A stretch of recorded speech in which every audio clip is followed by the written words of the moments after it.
You're on the air. Yeah, I want to talk to Howard. Yes, you're on the air. Why when I say you're on the air, no one believes me? Why would I say you're on the air? I'm not on the air yet. Oh, you bastard. You skeevy bastard. I don't know how many times they have to hear it happen. That rat-jap bastard. I'm not on the air yet. Because they sit and listen to their radios and still have not figured out that we're on a delay. And they got to be on the air before they start talking. They got something so important to say. Yeah, well, that's when I hang up. Miami, you're on the air. Welcome to Miami Beach, Florida. What's the temperature there today? It's raining. Good morning. It's raining in Florida? Yeah. Pouring. How do you know that? I was there before I came. What, did you astral project? How did you know it was raining in Florida? Because they have a big storm down there, Tropical Storm Gordon. Oh, Gordon. Pouring rain. Oh, well. Unbelievable. It's very warm here. I don't know what's going on today. Every morning I wake up here in New York, it's another surprise. That's why I get sick all the time. Every morning I walk out with my winter coat at 4 o'clock in the morning because it's freezing at 4 o'clock in the morning. This morning it's like summertime. I'm running around in a winter coat. And then I can't go back into the house and wake everyone up and start shuffling through the... So I just walk out of my winter coat. Yeah, you keep it all day. I keep it all... I walk around, sometimes it's 70 degrees here. I'm walking around in a winter coat. Don't you feel like a bag person sometimes? You walk out, it's summertime, and you've got a big, heavy coat on. And I go nuts, too, because I got to carry in 30 bags back and forth. I've always got my lunch. I've got my work bag. I've got tapes. I've got all kinds of stuff. I walk around like a bag lady. And then I walk out of here. I've got 47 bags. And you've got the wrong coat on. Yeah, and 3 interns have to carry down all the bags with me. And then I got to get the bags into the house. It's a whole ordeal every day. Why can't I just go to work walking free? Why isn't life simple? Yeah. So I set up a thing. Just listen, I'm telling you about my life. Do other people go to work like this where they have 17 bags? I see people walking down the street. They don't seem so encumbered. I know. They all have hands free. I spoke with Judith Regan the other day. She's walking down, I guess it was 5th Avenue on a cellular phone talking to me. I don't have a hand free to talk on the phone. You need a headset. I need a microchip in my head. Just her and that beautiful ass and that microphone she talks into. So, I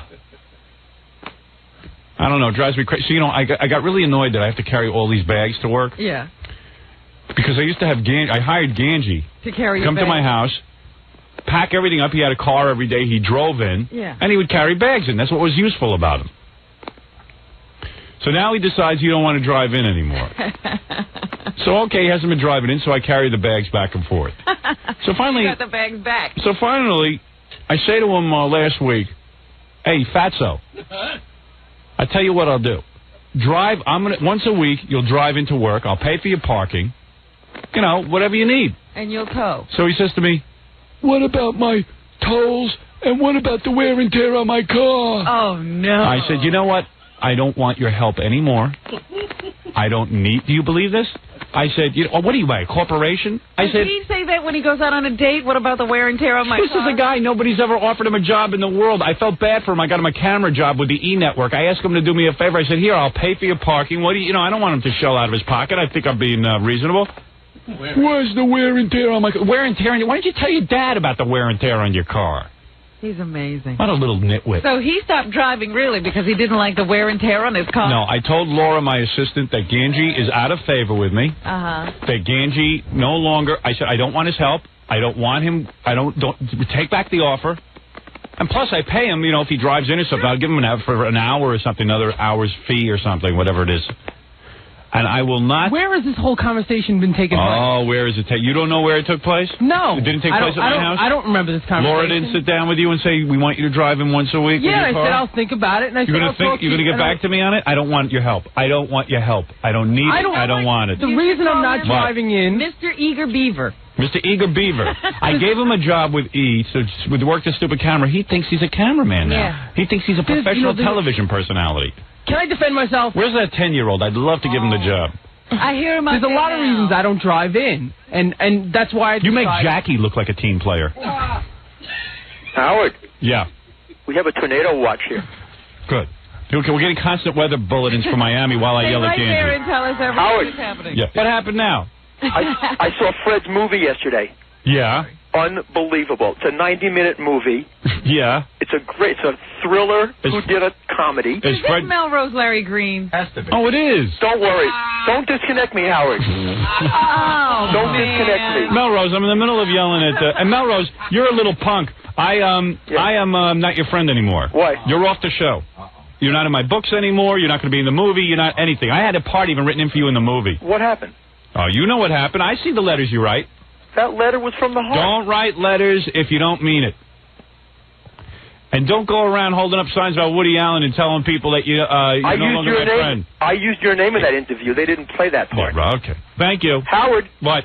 Don't be mad at me. I sat next to Richie. I sat next to Cousin Richie at the movie. Well, I don't know. Can I say hi to the ice sculptress? Melrose? Howard, let's talk it out. There's nothing to talk about. Oh, Howard. You're my ex-friend. I got a tornado watch here, Howard. He's going to cry. Howard, no, listen, Howard, you're great. There's already enough water there. Enough about me. Fred's movie is great. It's playing again today. All right, go see it again. It's at 2 o'clock at the Coral Ridge AMC, and John Randolph was there. Now I know you're mental. You're sitting and watching Fred's movie over and over. It's a great movie. He started giving it boffo reviews. I knew it was Melrose. You know what's funny, Robin? I said, boy, maybe Fred's in a good movie. And all of a sudden, when you said Melrose, I went, oh, of course, Melrose is kissing Fred's ass. Howard, don't cut me off. I saw the movie. It didn't deserve these kind of kudos. So I had to figure something was behind it. Meanwhile, the whole theater emptied out. Melrose was sitting there. Howard, about my note? I read it. Don't think I don't read your ramblings of a mental patient. No, can I just say one thing, Howard? When you get on the Howard Stern show, it's the biggest ego trip in the world. All right, Melrose, I have to go now. All right, and thank you, Howard. What? You know, there's enough nuts in New York that everybody's used to them, and cab drivers never talk to anybody about anything. And me and John got in a cab the other day, and Melrose was on the corner in the cab. He turned to us and said, he's crazy. Yeah. You are crazy. I'm not crazy. No, he's out in front of, Live at 5 now. They have they use the same set as the Today Show. Yeah. So Melrose was out there the other day. Dan told me. Melrose was out there the other day with signs about Woody Allen. So Dan says, hey, what are you doing with signs about Woody Allen? Oh, Howard's a bastard. He doesn't let me on. I didn't say that. Howard, I was going to buy my Howard Stern for Governor buttons, and I saw Woody Allen making a movie. I was walking to 9th Avenue. So anyway, so he hangs up signs about Woody Allen in the window of Live at 5. And I was at the Plaza Hotel. Mickey Rourke trashed the room, and they wanted people's opinions. Right. And I had a sign saying I met Woody Allen, and I told them I was buying. What is it, Baba Booey? No, you can't. You just can't talk to Larry because I told him like in the mornings he was driving all of us nuts. So I asked him, not to hang around so much and bother us. So then he would wait for me on the corner. Morning, Gary. And he would be like, "Okay, I'm not going to bother you. I'm not going to follow you." While he was bothering you and following you. Yeah, I know. All right, I got to go now. I'll be down the block if you need me, but I'm right down the block if you need me. I won't be here. Well, then I even told when I come in the morning, Melrose would be out front inviting people over to come meet with me. Is that that's right? a lie. And I said to Melrose, hey, can you do me a favor? Ronnie even spoke to him. He says, hey, Melrose, do us a favor, man. My good when friend Howard's Ronnie. coming in, can you just, mellow out a little bit and not attract a crowd at 4 in the morning? We asked him to move a half a block, and he wigged out. Yeah, he wigged out. You're a mental patient. You guys are... You want to be on Prozac. I'm not on Prozac. You should be. I don't even know what... I never took any drugs in my entire life. All right, I got to go. All right, thank you for the call, Howard. Thank you You for... called us. Yeah. The movie is... Drooling loser. Anyway, Ganji, thanks for your help, but I don't need it. And you know what? No, Keep I wanna deluding hear. yourself. He decided he would think about this. You asked him to do something. He said, I'll think about it? Yeah. He's thinking about it. He's thinking about it. That's like when I thought about it when he wanted a job with E. Right. When he started complaining and whining that he wasn't getting anywhere. Like I thought about it when he came to me and he said, I'm an intern. I don't want to go work for my father. Is there any work I could do for you at your house? Like I had to think about it. But I don't want your help. I'm telling you, if you said to me now, Howard, I want to drive in once a week, I still wouldn't. You do it with a bad attitude. Your attitude is getting worse and worse. I'm watching you. I'm watching you. I don't remember. Jackie just beamed him. I'm watching you. All right, you're watching me. Okay. Okay. I don't know what to say. I don't remember this conversation. First of all, Laura didn't talk to you about this. She asked me, and I said I'd think about it. You're thinking about it. Yeah. Why? What are your thoughts? What are you thinking about? What is there to think about? Either you're into it or you're not. I think about driving in. I don't want you driving in. Didn't want to drive in. what? Stop using my car to drive in. I don't want you to drive in. I don't want your help. Ganji. He wasn't talking about everything. I don't want his help. But I don't know. So how much would you charge me for wear and tear on your car? What do you think? How much money would it cost me? What's the wear and tear? Get out of here. Listen, get out now when before I take your head and throw it through a window. Hey, listen, I don't make that much money. I make very little money. I gotta hear what's in his head. You shouldn't be making any money. Why? Why? I'm paying you now for everything you used to do for free. I could have still had you do it for free. Get somebody for free to do it. Okay. Get somebody for free. You're gone.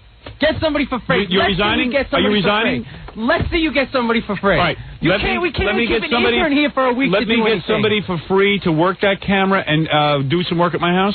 Okay. Yeah. You're on. Let's see. Okay. Let's see how long they last. I want to see how long they last. You're fired. Okay, good. You can leave now. You can pack up and there won't be any wear and tear on your car or anything. Good. How do you keep hiring people who scream at you? I don't know. I get idiots. He starts screaming. I know. It's unbelievable. He's an intern. And I try to rustle him up some money. And they all threaten you. Basil, will you do it? You'll do it for free? Well, there it is. I got somebody for free. Oh, no. What? None of the microphones work. You got 2 for free. Chris, the other intern, said... Will you be happy to do it? He'd be crazy. Are you kidding me? Yeah, but you want him. Okay, then you have the job. Ganji, you're no longer needed. Okay. I have 2 gentlemen who can fill your spot. You're no longer needed. Goodbye. All right. Go home and good luck in your television career. Okay. Look who's going to be at your house. Yeah, Basil. I like Basil. I got a car. Do you have a car? And you drive it, huh? Okay, fine. He's got a truck. You got a truck? I got a 94 Nissan Pathfinder. So you can pack a lot of stuff into that truck. Firewood. Go see if you can find somebody who threatens me. Howard, By the way, I'll pay you, too. You don't have to do it for free. Oh, man. We'll pay you. I got a great salary for you out of E, and I'll supplement you with dollars. This semester. Then you're set. And good, Ganji, I'm sure now that you've had so much experience, you're in demand. Yeah. All right, Basil, the job is yours. Ganji, you're done. You're done with me. Ganji really doesn't realize how out of control. I can understand gas, maybe tolls, but wear and tear on the car? Yeah. I mean, how do you evaluate that? I don't know. He's going to think about it. Maybe I should buy him a company car. I said, we'll put a little extra in because I have to put up for oil changes. I don't have any free money, Gary. You're coming in, but you're coming in for work. I'm not taking... Ganji, you're coming in for your work. father's going to give you money. My father's not going to give me jack. Let me ask you a question. But you're going to change your oil when you get to a certain point anyway, right? Do you think that this little 1 week... It makes it more frequent. One day a week, Ganji. It's a 15-mile drive. You sound like an idiot. Hey, Gary, let me ask you something. He's got to get into work anyway, right? By train. Granted. Granted, he can come in by train. But he's still got to get into work. So I'm saying to him, hey, drive your car in 1 day a week. I'll take care of the parking. Which is a convenience. No, you weren't. Which will take care of... You didn't have the right answer. Which will take care of, it's a nicer time to drive into work than to take the train. The trade, I'll tell you right now, the trade-off is, you got to admit that taking the train is a big pain in the ass, and that driving's a lot easier. So there's your trade-off right there for your wear and tear. So I'm making his commute a little easier. I'm saying, hey, once a week, take the car in. If you have anything to bring in, or if my stuff to bring in, you bring in your stuff. You get to so sleep, then he sits me with a little later because you don't have to run for the train. Then he hits me with wear and tear, right? He's amazing. I'm sorry? It's a dream job. Of course it is. I come in here every day. All I said. You come in for free. I come in for free. I said, boy, the only thing I would want is someone to pay the tolls, and you even do that. Right. That's it. That's all you need. Listen. No, he doesn't want to pay the tolls. You just heard him say it. He wants to pay for parking. That's it. That's all you need. You want the tolls? I'll give you the tolls. I pay. You got to understand something. I also pay him for the time it takes him to get back and forth. No, you pay travel time? Of course. He charges me every time he gets in the car. When you're at my house and I say to you, hey, Ganji, can you bring something over somewhere? You say, okay, and you charge me for the hour. I don't mind that he charges me for it. You're on the clock. He's on the clock. No, that was never discussed. I never said that. Let me tell you something, Ganji. Ganji, let me tell you something. You came to me when you had nothing. Right. Let's face it, you had worked for free for 3 years. Right. I felt bad for you.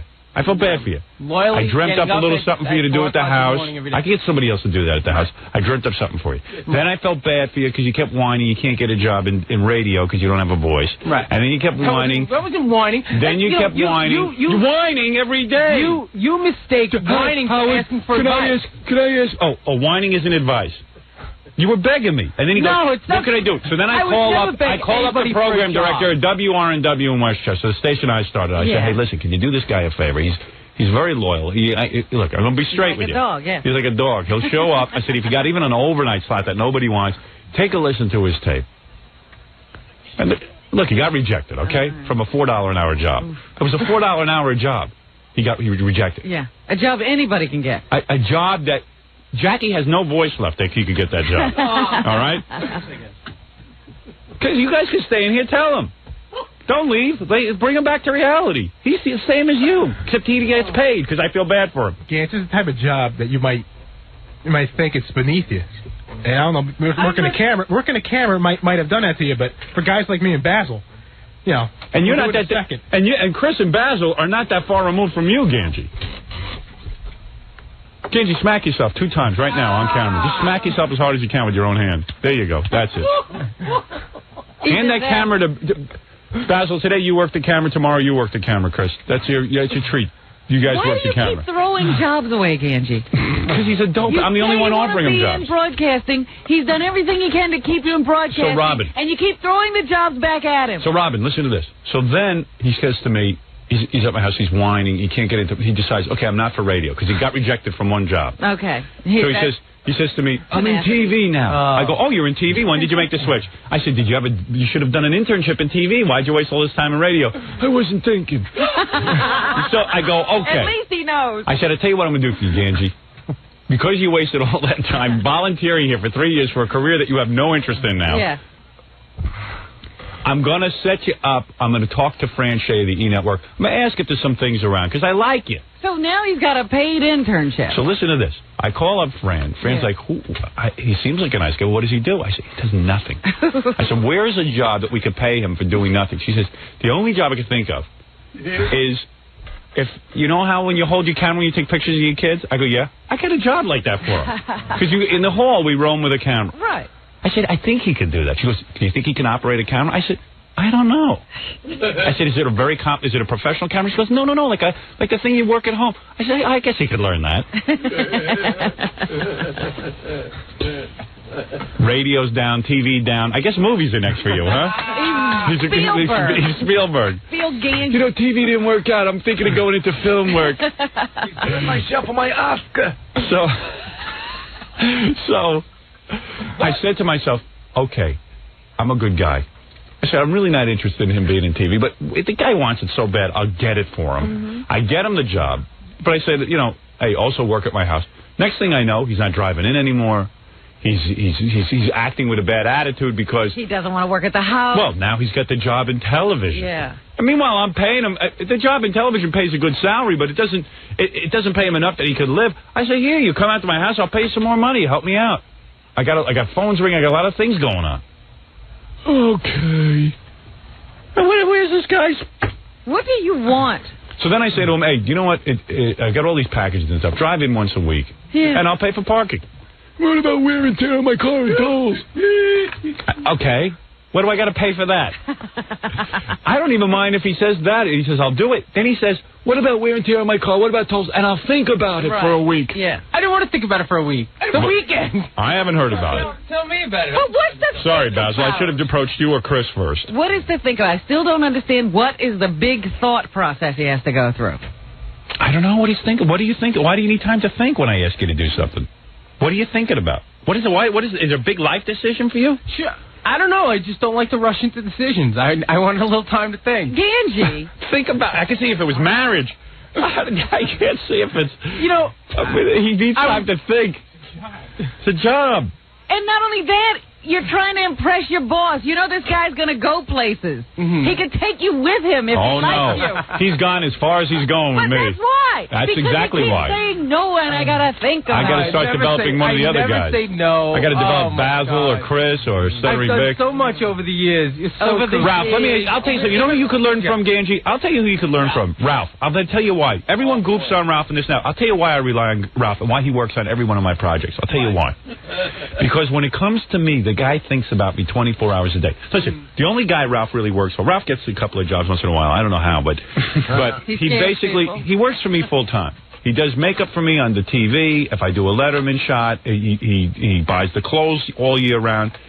And he is, I'll call up Ralph. I'll go, Ralph, I got a problem. I got to get a gift for someone by tomorrow. Mm-hmm. Can you pick up so-and-so? No problem. I've never heard the guy say he's got a problem.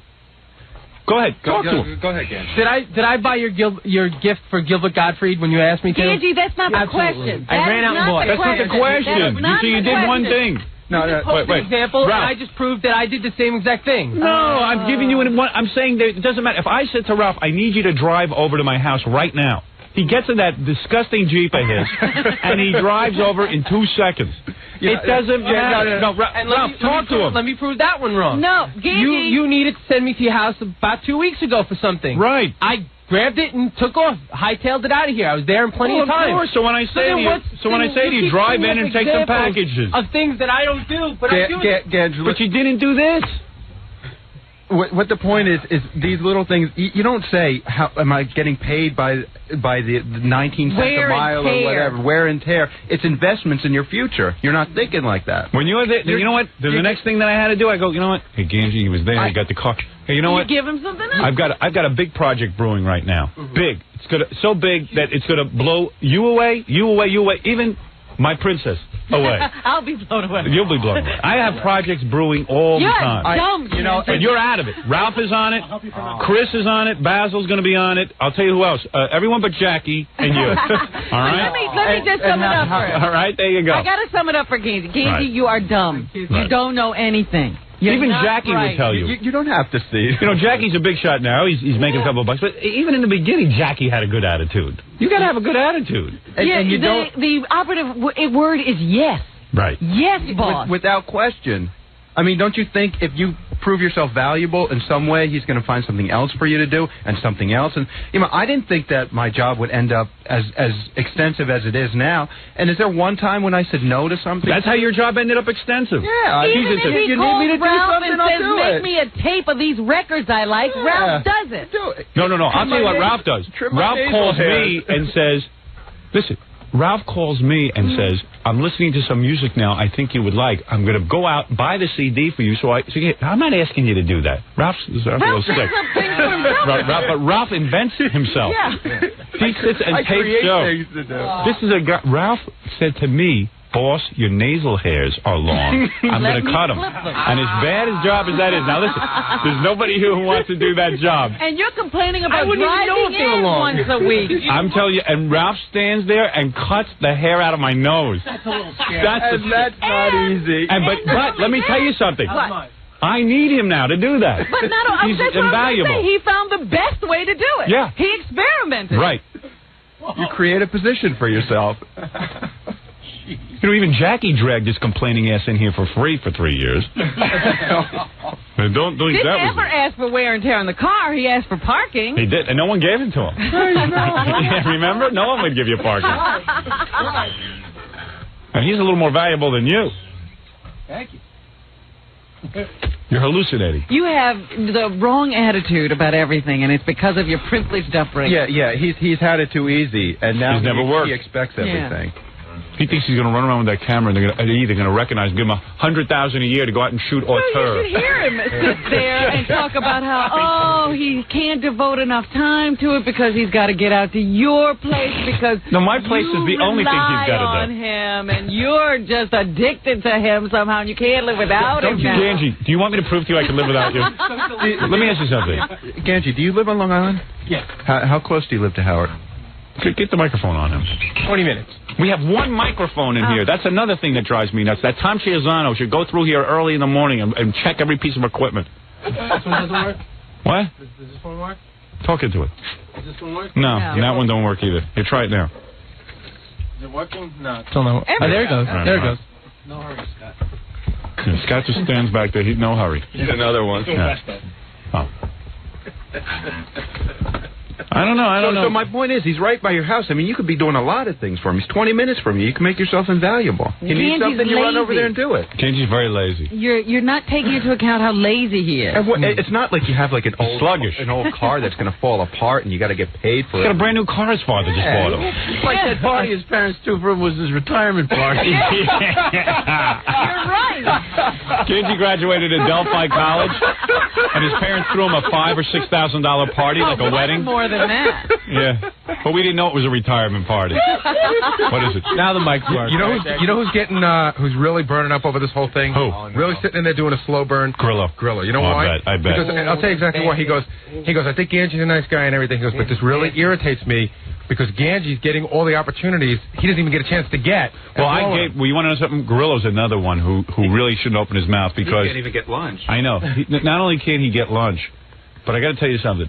I had Grillo come out to my house and help me. Don't block that camera. How long ago? It was during the book. I don't know. The kid was a nightmare. Oh. He could barely make it out there. There was always a problem. I mean, he wanted to deal with it. So he would have had a lot more opportunities, but he I don't know. He's a psycho. There was always a problem. Too much help, right? Wasn't there, Ganj? Wasn't there always a problem? You happened to catch me in the middle of midterms. Well, hey, what do you want from me? Opportunity knocks. What do you want? But yeah, every time I did something like that, it was like, well, school's first. Take care of that. So okay, I got finals and stuff and reports to take care of. I got to do a report. I got to stay in the What do you want from me? I tried to use you. It was impossible. We had to throw you out of there. I tried. But I did the work that was supposed to be done. When you got there. Right. She can't even get me steamed rice. This has been going on for 3 days. I send this kid out. I said, Gorilla, I got to find something for you to do, right? So I said, Gorilla, you're in charge of my lunch. Now, here's what I'm going to... I mean, I know people listen to say, boy, Howard, you're awfully pampered. But let me tell you something. We have a lot of different projects going on, and really time is of the essence. I got a lot of things to juggle. So I say, okay, how do you get... I don't want to even waste time eating. I like to eat right while I'm working. I say, Gorilla, here's what I need you to do. Every day, all you got to do is find a steamed piece of chicken, steamed rice, and steamed broccoli. If you do that, you will be invaluable to me. I don't want you to do anything and keep your hair out of it. That's all I want you to do. I would not. I did for one thing. I got you that food for a month. Okay, it's not my fault that the Chinese people that you got it from left some type of hair in it. That's not my fault. I'm not blaming you. Okay, fine. So now I have to go. Now he has to go to a deli and find rice that is steamed. In other words, no butter, no oil. That's I want everything told plain. The guy. No salt. So now he's been negotiating with the... You told them, but they don't understand you. So that's not my... How much you want to bet if I go down there, I could explain it to you? I got a great story. I said no. I said nothing. I said I don't want no grease or anything. Just plain rice. Don't want no grease. Don't want no grease. No hair. No bother. That's not my fault. It's a new person. You don't want the Chinese food anymore. What? So anyway, some business must have called her yesterday and volunteered, said, hey, we'll cook Howard's food, we'll deliver it and stuff. So Gorilla calls them back, and every other word out of his mouth was the F word. And he's talking, it's a new... Yeah, I know. No. He can't articulate himself. He's going, the F in other place didn't do the F in this. I was pissed. The guy... I don't want you ordering food from listeners. Listen, I don't want that. I know where I want you to get the food. I will send Gary down there, who will now be in charge of my food. But you understand... You're off. I can't help if he puts butter in the rice. It's the Peter principle. You rose... Can't you check? Watch Gary check get it done. Watch. I would gladly sit there and watch him cook it. Excuse me. Ralph, explain to him how to get it done.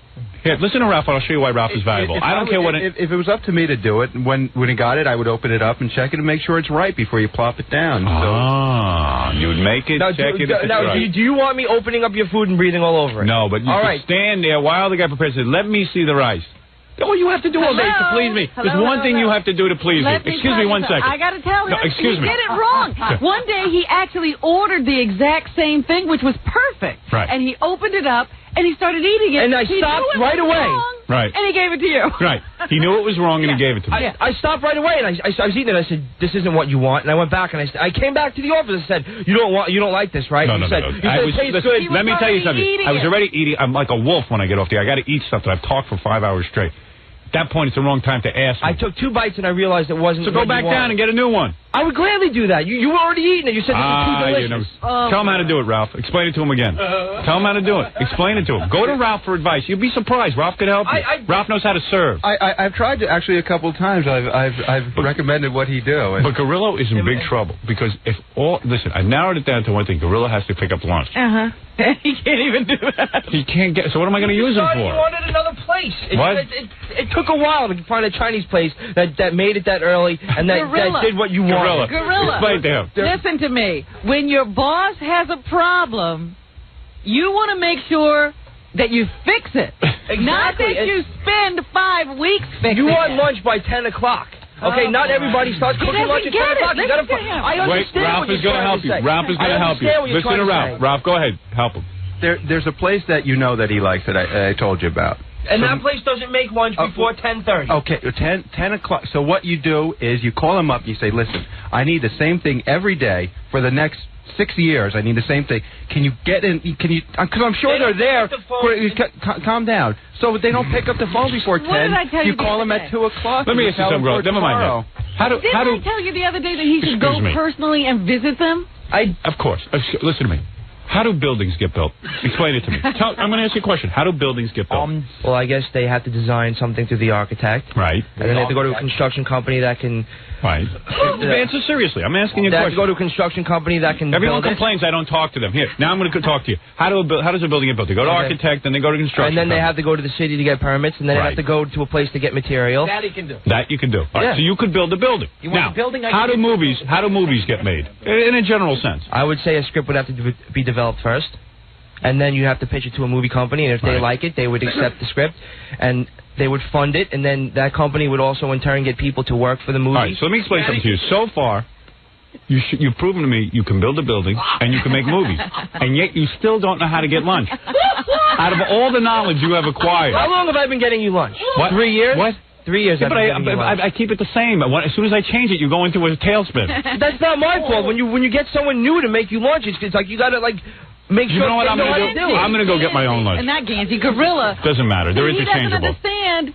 I do understand. I don't care. I'm talking. Yeah. You're supposed to make it your fault. See, when you I know it's my it's fault. not your fault, then you can give it away. It's my fault that I went down and told the guy no butter. You don't know how to articulate what the lunch should be. I want you to understand something. I want you to understand something. On the scale of problems in the world, it's not a big problem. You understand? And I want to do a good job for it. I want to get everything right. The thing is, I'm trying to incorporate you, make you a valuable employee. And I'm trying to give you something that you could do that you would shine at. So I said, what could Gorilla shine at? I know, getting lunch. And I've done it for 3 years. And by the way, I don't mean that in a demeaning way. I mean that I looked at your abilities. I looked over your resume again. And you can ask Kathy. I had to pull your letter that you sent us and the resume. I looked it over. I said, what could my man Gorilla do? He's been very loyal. And I looked through the list of possibilities. I said, he's the man to get my lunch. All right?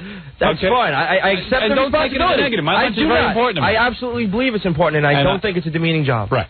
And now, I don't know, you're having trouble with it. 3 years. So I'm going to go back, I'm going to read your letter again, because I'm going to put Gary on lunch. I'm going to see if I can find something else for you to do. Could a mop fit by your buttocks? Maybe you could mop up. The point is, I've done it for 3 years, and I'll still do it. And all right, we'll see what happens. We'll see. Maybe today's lunch will go better. There's nothing wrong with your willingness. It's just the execution that's a problem. All right, listen, I hope that this has been a good lesson for the intern. I don't think Ganji learned anything. No, Ganji didn't. Ganji learned nothing. You asked Ganji to help you. I mean, listen, my assistant Laura couldn't believe it. She says, I said to him, hey, would you drive in? We'll pay for your parking, but once a week. I gotta think about it. Oh, he was talking about this in the office yesterday. Yeah, what was he saying? He's going, well, they want me to, be delivery boy and stuff. When did this discussion Did Kathy not say anything to you yesterday? No. In the office, yeah? How would he know about it? Congratulations. What? And you said, well, I don't know. They want me to be a delivery boy. Yeah, I have to think about it. I said I told him I was... Let me ask you something. Can I ask you something? Let me tell you another thing, Ganji. Why do you discuss my business with Kathy and anyone else? How come he knows about it? Someone else brought it up. I don't know. How would someone else know about it? I don't know. Somebody brought it up to me. Oh, yeah? And how would they know about it? I have no idea. I kept my mouth shut. Why would I tell anybody about it? I don't know. Just keep my business quiet. Of course I do. I never say anything. But listen to the way he phrases it. They want me to be a delivery boy. No! That's not my word. Let me ask you something. The one way I could think about this is if I had to take the train every day in, and you said, I will pay for your parking, you could drive in, I would be there in 2 seconds. Of course. Listen, Kreskin. All right? Because you read people's minds so well. Let me tell you something. You do what you have to do, because you're out of my picture right now. What do? You have your job with me, you have that camera job, and you think you're in the world of television now. But remember, you're not in any world of television. You're in the world of Howard. That's they always forget what world they're in. You forget the world. I see him back there. He's hanging out with the E guys. You always have to explain to them what world they're in. He thinks he's in television somehow. He did do a good job with Stuttering John's Tony and Tina's wedding. Did he? Yeah. Did he get Tony and Tina's feet, or he got the head? I think he got the head. All right, very good. And I got the I'll look that phone over. thing. Good. Come on, I'm good. All right, good. You never say when I'm good on the air. You always say when I'm bad. When are your parents going to throw you another party? When will you do for that? That was a great party. Why, See, they have learned the art of complimenting Ganji on absolutely nothing. I know. I never get complimented. That was the first time in my whole life I was complimented. His parents throw him a big party because he graduated at Delphi. I guarantee you, an CW Post. An 8 could graduate CW Post. With a degree he can't use for anything. Right. They're giving him a huge party. What degree did you get? A BFA in communication arts. A BFA? Big fat I knew that was coming. Ganji was born. His first duty, they threw a block party. His parents. What is a BFA? Bachelor of Fine Arts. Bachelor of Fine Arts. Ooh. I didn't realize. Well, then I take everything back. Finer art. I didn't realize you were so qualified. All right, very good with your college degree. What is it, Papa Fui? I must take a break here. Okay, I just had Steve's original letter and original resume. Well, let me look at Steve's resume. Maybe there's something I can... you can find something else for her. Papa Flunky. Look at this. Oh, he sent me his Hunter College. Hunter. Look at this. What is this? What is this? What did you send here? See. That is an evaluation? Oh, no, that's not my resume. That's your evaluation? That's the thing that the school sends. Please respond to the following statements by circling the appropriate number. What is reliable in getting to work on time and keeping engagements. Always. Dependable in fulfilling assignments. I like this thing. They have always, usually, sometimes, rarely, not observed. Well, he has all 4s, which means always. Steve has been a great asset to the show. I can't give him a high enough grade. Oh, Gary gave him this grade. Yes, that's Gary's evaluation of him. Oh, I see. Wait a second. Just so you know, Howard, Grillo's a good kid, but in rare exceptions, everybody gets the highest grade just for showing up. Right. Let's see. Here's Gorilla's letter to me. Oh, come on, man. I am going to try to get right to the point. And that's going to be difficult, apparently. Can I have that, please? My name is Steve Grillo. I'm 19 and attending my second semester at Hunter College. I have not declared a major yet, but I am leaning toward communications. I am writing, W-R-I-T-T-I-N-G, 2 T's. This letter, hoping you will feel my sincerity. S-I-N-C-E-R-E-T-Y. Feel my sincerity. I am an avid listener of the Howard Stern Show. I have already submitted a resume. I love the word resume. You know how you're supposed to put a little... Accenting Q. An accenting mark over the M or the E? It's the E, I think it is in resume. E, yes. Yeah. He put it over the U. He wasn't even close. Resume. I can't read this. This is too painful. Thank you. Continue. I didn't want to give you... This is why he's writing it. He writes it in hand, not type. I didn't want to give you some typed-up phony letter. I want to be straightforward with you. No bull. I am very interested in becoming a radio broadcaster. Put no bull no in the bull. letter? Yeah. No bull. I know that you just don't jump into a position like that. I know you have to start out at the bottom. What position is yours? I don't know. What position were you looking for in radio? Some type of internship. I wake up every day listening to the show thinking about the experience, E-X-P-I-E-R-E-N-C-E, I could get from being an intern. Like I said before, I know I have to start out at the bottom, and what a better place to start out at the bottom than with a show that's on top. Oh, boy. I know I could tell you what a hardworking and devoted person I am, but I'm sure you'll hear that all the time. I'm also sure people are there just to say that they work for the Howard Stern Show. I'm not looking for fame right now. I'm looking to learn. I have this desire inside of me that eats at me every day. Maybe it got your lunch, Howard. Yeah, it ate my lunch. I'm sure you know I feel. I know the sacrifices that have to be taken, and I'm more than willing to take them. The sacrifices. The sacrifices working with you. I know.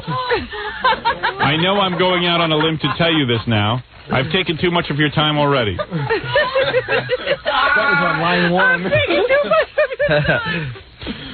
No bull. I feel I have to do this. When I first didn't get a response from when I submitted my first resume, I have to admit I was disappointed. I tried to put it out of my mind. Steve couldn't get a job for free. I tried to put it out of my mind, but I couldn't. Something inside of me keeps telling me not to give up. It was eating me. So I'm a dedicated person. My only hope is this letter. I'm asking you to... Wouldn't you be scared to hire this person? We were. That's why we rejected him the first time. It was unbelievable. I didn't send that. I sent we hire ex-cons instead of you. At the first try. First try, Basil got it. Did you have any trouble getting... Basil, what's on your lips, man? What? I don't You're know. looking a little shiny today. Yeah, what's all that? Is that chapstick? Yeah. That makes you look scarier than ever. You're supposed to put it on your lips, not on your upper mouth. Yeah, he's got it on his beard. Yeah, it looks like a mustache. A chapstick mustache. All right, thanks. A minstrel show. Hey, Mammy.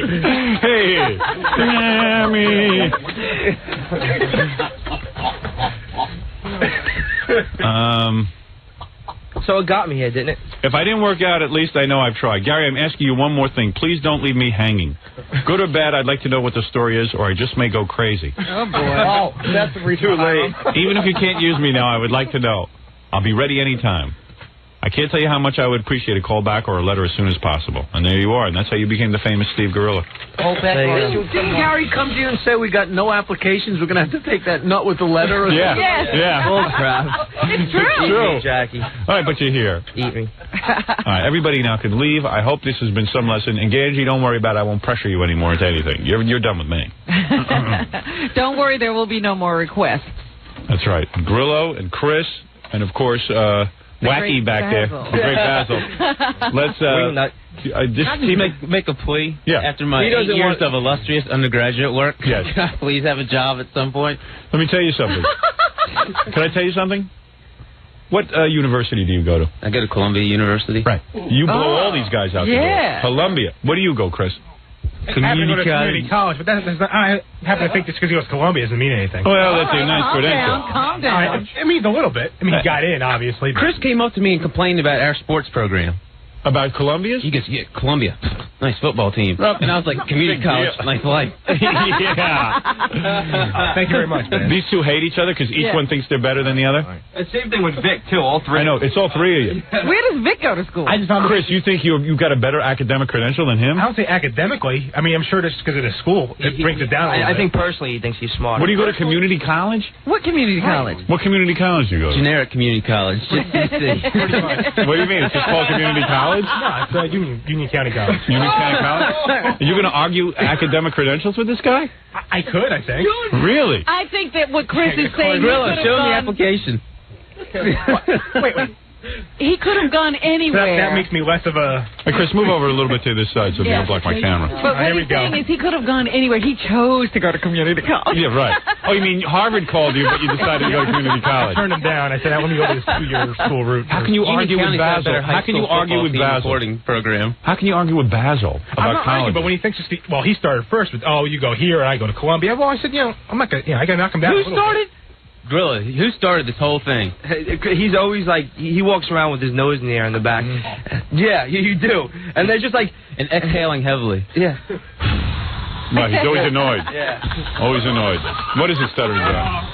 Here comes Curly. Don't knock don't block my camera, please. I'm trying not to. Chris and Stutter and Vic go at it all the time. It's pretty funny. Is that right? Yeah, Chris is very hostile towards most of You know what I'm going to do? I'm going to prepare for you guys. I'm going to have Basil, Vic, and Chris play Jeopardy. Yes, finally.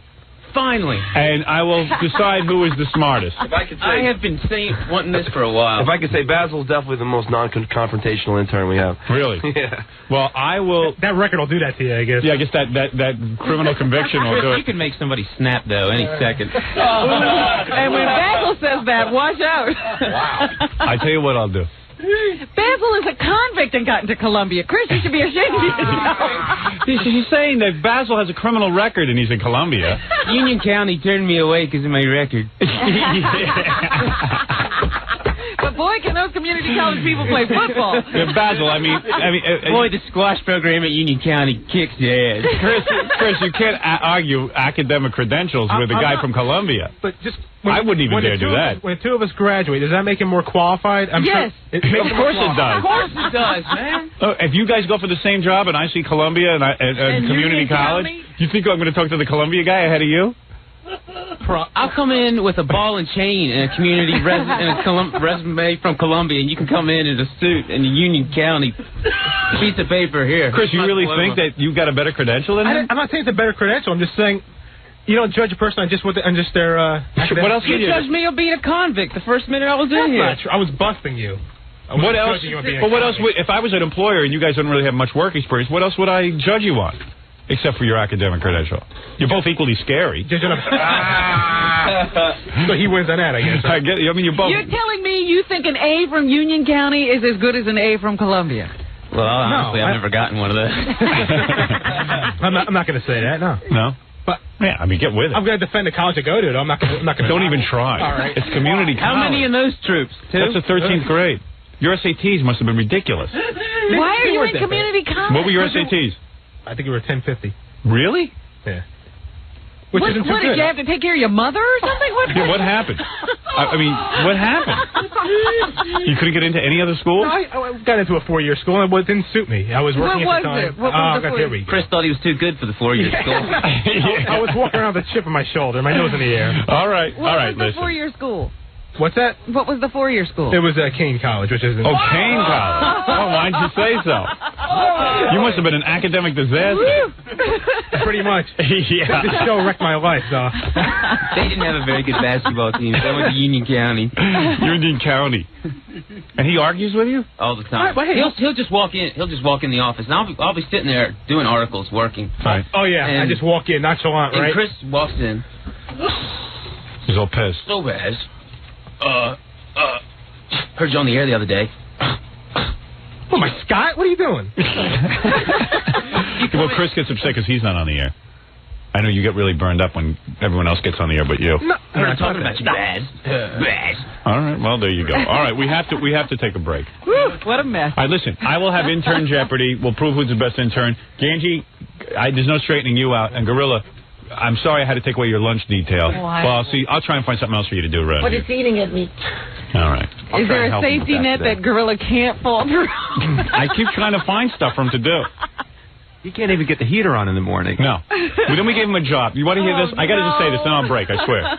Oh, no. So I said, okay, Gorilla's a failure at getting my lunch. So I said, okay. Yes. We give him an assignment. It's very cold in the back office. There's no heat back there. Because this company, by the way, is not doing very well, so they can't find a heating system. Can't pay the bill. Right. So it's very cold back there. So we got a space heater. So me and Ralph say to Grillo, tell you what, put the space heater on.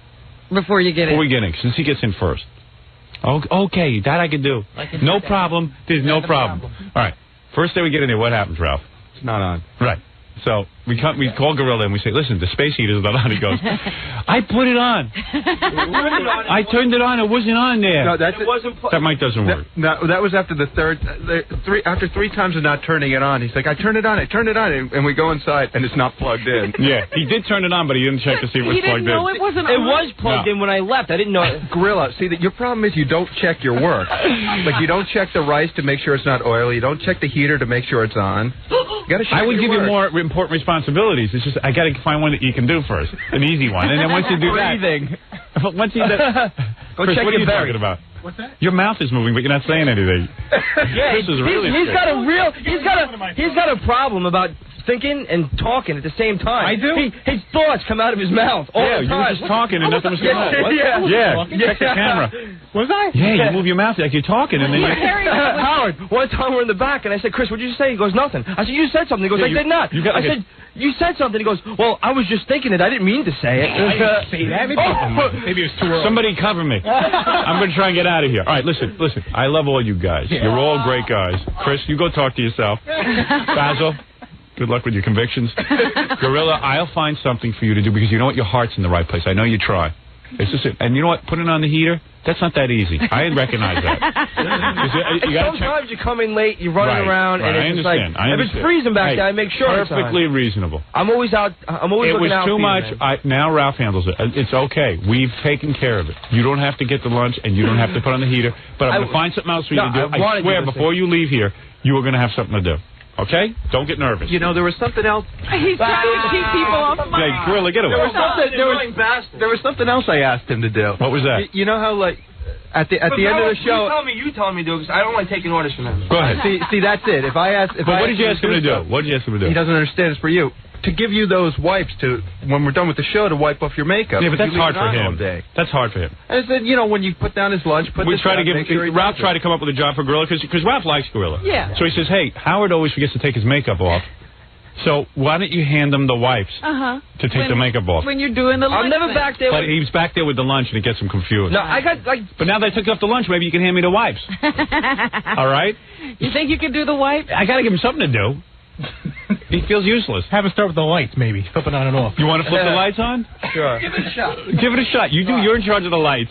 Go ahead, huh? See if you can do it. One day, he brought in the wipes, and he plugged in the heater, and he ended up the wipes were in the rice. Got all confused with 3 jobs at once. Too much. All right, listen. Let's take a break. Everyone's obviously a little agitated. There's been a lot of critiquing going on, and we'll take a break. When we come back, listen, I'll get Intern Jeopardy together, and you guys can finally decide who's the best, okay? All right. That'd be great. Gorilla, don't worry. We'll find you something to do. All right? You're not in Intern Jeopardy. Don't worry. And you don't have to take part in that. Certainly Ganji doesn't. He's a very big star. All right, we'll take a break, and we'll be back right after these words. Buy their shit on. They don't go. They steal it off the internet like everybody else. That's right. And it's not going to have an impact. Right. What the fuck are you? What kind of? So that'll be out of business. And that business model is out of business. It's antiquated. Nobody goes to record stores and buys fucking CDs. Record stores are over, so standing in front of them is kind of missing the boat. It's just to get on TV. Like, to me, it's just like now they like rap. You want to like Walmart. You can't go to a Walmart and buy a record that has profanity or violence, but you can go to Walmart and buy a gun. Absolutely. You can't get the 350 out, but you can get the 357. It's wild. So why don't you? We want to ban songs about guns, but not guns. So it's just, if you want to start, It's hypocritical. It really is to me. See, if I was a black man, I'd wear my hair like you do. Right. I like how you do it. Now what is that? That's It's, like it's stress and tension. No. You're doing something with your hair. No. Like They wash it. They wash it. Yes. Twist it and untwist it. That's what I would do. That's all it is. I like that style. Me too. And I got curly hair. Yeah. I wear it curly. For years I tried to straighten it like Al Sharpton. But I say you got to go with what you have. You were spending hours in a beauty parlor. Hours. I mean, for what? I'm not going to look good. With your hair all wrapped up. If my hair's straight, I'll get girls. Right. It's not going to happen. Fuck this. I'm just going to get rich. Then they won't care. Yeah, that'll Then get they me won't some get girls. it. Absolutely. That's the way Rich you will do straighten out anything. Are you fucking kidding? Have you ever seen somebody that had a beautiful girl and you go, God damn, thank God he has money. Yeah. Thank God. Because when I saw that, Robin does that with me. So you are very successful. I mean, your stand-up comedy is rock solid, right? Thank you. Yeah, it and is. now you got this special on HBO. Right. Okay, so we should promote that. Unapologetic. Right. This Saturday night at 10 o'clock on HBO. That's a good Right. name Right. for your special. You don't apologize to any Right, man. but you know, I had people like that came out and protested me, like Christian groups, and I'm like, man, Really? For yeah, what? yeah. Christian group? For, What'd you say? For the IMUS comments, I mean, I got protested all, like Christian groups would come out and Wow. protest me, and I was like, if you're a Christian, forgive me. Yeah. Yeah, right. The Christians are the worst. Right. Like, aren't you? If you forgive me, but it's just like you actually made a sign and protested me for having an opinion. I'm telling a fucking joke. I'm not trying to change the world. It's crazy. But you say that Bill Maher is the second funniest person on the planet? I think he is. Yeah. So You do he's- his show a lot. Oh, Bill is very funny. And you know what it is? I think that what makes him so funny is how unafraid he is to state to have a clear point of view. Like everybody murks the waters. I feel kind of like this, and then No, he's clear on Right. what he wants, On and that's what he good. believes. Yeah, I like guys like that. Whether you agree with them or not, Right. it's good. even if you don't like, and I like people who for instance have a point of view regardless of how fucked up it is. Hey, I heard you're friends with a guy who was in the hotel room with OJ when he confronted the memorabilia guy. Yeah. What's up with that? Who's the guy you know? Hey, Well, who the do you guy know? who's giving out interviews, Goldie. Oh, really? Yeah, he's we be playing golf. We play golf. Right. You know, I haven't seen him in a year and a half since I played Phoenix, but we be playing golf and he'd be in the phone ring and there'd be OJ on the phone. He'd be like, you want to talk to OJ? No, motherfucker. Right. Now, what are you going to do when you perform in front of President Bush? Aren't you due to perform? I didn't do it. You didn't? No. Why? Did you turn it down? Because you dislike him so much. No, not because of that. I've been around several. I performed in front of several people I dislike because I believe that it's cowardice to be in front of somebody and not tell a joke about how you feel. I see. I'm not saying that you have to, like Sally Field, I wouldn't have gone, like, I respect that anybody takes a stand, but you can't, if you won't let me tell jokes from my perspective, like, you just bringing the brother in to make... Do they sometimes vet your material? You had to, everything. They do. Oh, that and you was couldn't it? talk about politicians. How the fuck I'm not going to be able to... Like, this... Like, you can't talk about any... Like, Larry Craig in the bathroom? Yeah. You can't talk about that. No, I mean, I just don't understand how you go to the bathroom. I didn't know that tapping on your foot on the floor was the symbol for gay sex. You got to learn that shit. I'll never go to the bathroom with an iPod again. Are you coming on to me? No, motherfucker, I was listening to the new Kanye shit. And then when you tap your shit on the floor, what happens? Does a dick come out the ceiling like a boxing announcer? It's got to be more complicated. And isn't Minnesota the same state that had a bridge that fell down? Yeah. Ain't you got better shit to do with your city officials than fucking place them in a bathroom to see if somebody wants to suck dick? You're absolutely. There's so many things to worry about. How do you have the time in your day to get your dick sucked in the bathroom? I mean, and you ever been to a man? You ever seen a bathroom in a men's bathroom that was so bad you just shit on yourself? All right. Every men's bathroom I go into, I don't care where it is, there's always a shit in the toilet bowl. There's guys who apparently don't even have shit in the toilet bowl. I've seen shit outside the toilet bowl. Right. It's unbelievable the hygiene some guys have. It's almost like they go in there angry and go, you know what, I'm going to shit all over this. And it's symbolic. Like, I just read yesterday that 1 in a third of men don't wash their hands. Yes, that was a new study. Now, you're a celebrity. I bet a lot of people want to shake your hand. I hate it. I walk around with a hand gel all the time. Man, and I used to think that was wrong. Right. But let me tell you something. You just walking around the airport, you're smelling all dicky, and you done use the fucking you nasty son of a bitch. Right. You know, he won't shake my hand. That's because I don't want tetanus. When I pee, I don't even touch my own dick. I take my underwear. I don't even want to touch my own dick. Why should I subject somebody else to my dick? You're absolutely right. But what are with guys with these men's rooms? You know, we worked in terrestrial radio at another place. Every day we walk into the bathroom, we'd either find lice in the sink, or we would go to use the bathroom, the toilet, and there would be turds, but not even in the bowl. I'm talking about on the seat. And I go, well, what are they, angry, these people? Yeah. What's going on? It is really, we are the most nasty motherfuckers. It's a good thing we make more money than women do, because, women would not be with you, right? No. If it wasn't for money, you'd never get laid. Now, Is that we right? are the nastiest motherfuckers ever. Do you ever get jealous of some of these showbiz guys? One day they're with, Jenny McCarthy. The next day they're with Goldie Hawn's daughter. I mean, you're missing out on a lot of this activity. No, you know what? I think chasing trim is just. I mean, and then like I would rather have somebody like my wife married me when I was making $4.75 an hour, so at least I know. Right. You know she loves you. She's into you. Yeah, she digs me. Right. And like she still like wants to go places with me. Like, right. I go to the store. I want to go. Now how can I go see my other woman with you tagging along? That's a threesome. Embarrassing. Nobody shows up at their mistress' house with their wife. Who does that? I wanted to ask you something. You were in the movie Soul Plane, and you say I always have had in my career a level of dignity in what I do. But this is the one thing I'm ashamed of. You're ashamed of being in the movie Soul Plane. Absolutely. Well, how did you do it? I mean, you saw the script. I sold out. Oh. You did. No way. The money was good. Yeah, but can I say something? Sometimes isn't it true? You read a script and it looks reasonable. Not Soul Plane. Not Soul Plane. You knew it was not funny. I knew it was horrible, and I knew. But my wife wanted hardwood floors. She did, and that bought the hardwood floors. And that, and I think that to me is the black. Not symbolically, it was the time where I said, it was my turning point where I went, I'll do my best to never. Now, I'm not saying I'll never do anything horrible. Right. Like, I thought that Studio 60 was going to be, when I read that script, I thought this redeems me for Soul Plane. I have to get this just because this redeems me. You were one of the stars of Studio 60, right? It's been canceled. Right. And then I said, from now on, I'm going to try to have a level of, the unquestionable level of integrity to me. Right. Like, there are people who think that the jokes I tell don't have any integrity, but I mean. No, they do. I mean them to some degree. By the way, the Unapologetic DVD goes on sale September 25th, and DL's National Comedy Tour kicks off in October. And if you want any kind of information on tour dates, then you should go see this guy. He's a scream. MySpace.com/DL Hughley. All right, you said that Bill Maher's the second funniest. Right. Who's the first? I didn't say he was the second funniest. Well, you know who the funniest is. DL. But I think to me, it's like there are cats who I think you have to be. I think that as a who are the top 3 comedians other than you that I like? Yeah, I want to know. I don't really. I haven't seen a lot of comedy lately, but I've seen some cats. I think Bill Maher is one of them. Right. I think. Gotta be Chris Rock, right? Chris Rock, of course. All right. Of course, Chris Rock. Don't give him names. I want to see what he comes up with. I would say Chris Rock and Carlin.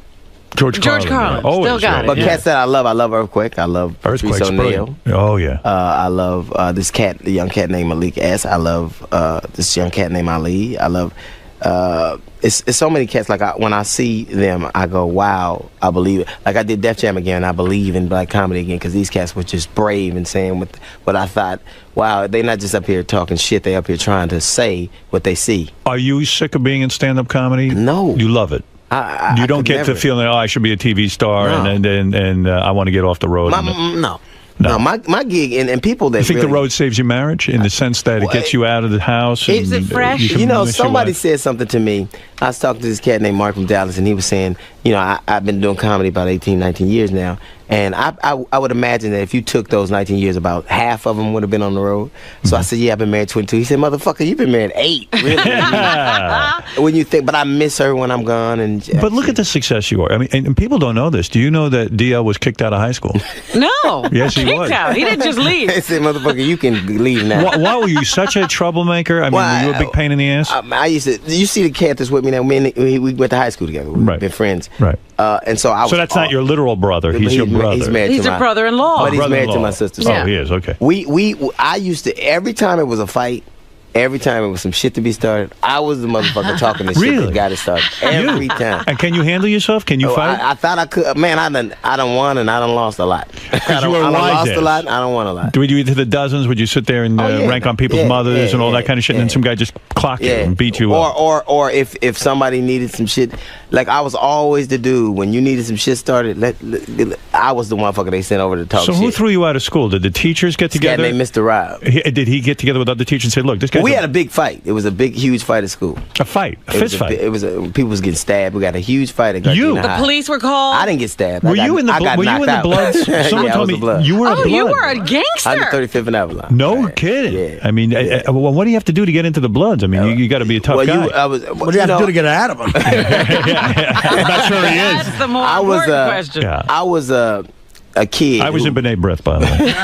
Go ahead, Jess. I was a kid, and when they fought, even if you wasn't with it, you had to. You had to fight. You couldn't. It was no way you could say, "Hey man, I saw everybody fighting and I didn't get in it." Yeah, I'm gonna have a comedy career. I can't be doing this. Oh shit. no, I was going to school, motherfucker. Right. But so every time they did something, you did it. So we got into this big fight at school, and it was my 3rd fight, and I was in the 10th grade, and they just said, and I just didn't never know the answers. Like I couldn't read. Like, I don't know if I couldn't read, but I just. Every time if I see a whole bunch of words on the page to this day, I have to, it makes me panic a little bit. I gotta, wait a minute, this is a contract. I'm gonna need, but wait a second, when you're in a gang and they say, okay, we're gonna go fight some guys. They don't say we're gonna fight. It's just a fight. Like nobody. Can you stand on the edges and pretend to be fighting? Kind of like no. No, you got to mix it up. Well, ain't nobody gonna ask you, are you pretending to be here? And so I remember this dude.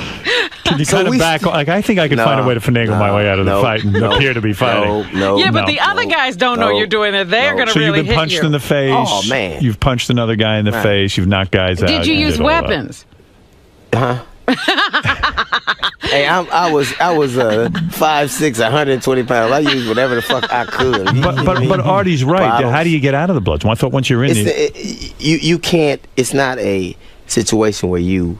I didn't consciously go, I'm not gonna do this anymore. But when I just couldn't see one day being in a situation where I used to feel really bad when we would hang out and I would know that I had something else inside of me. I would know it. Right. Like I didn't know why I knew it, but we would be together and I would be sad as a motherfucker because I would go, man, I know I can do something else. I just don't know what it is. Right.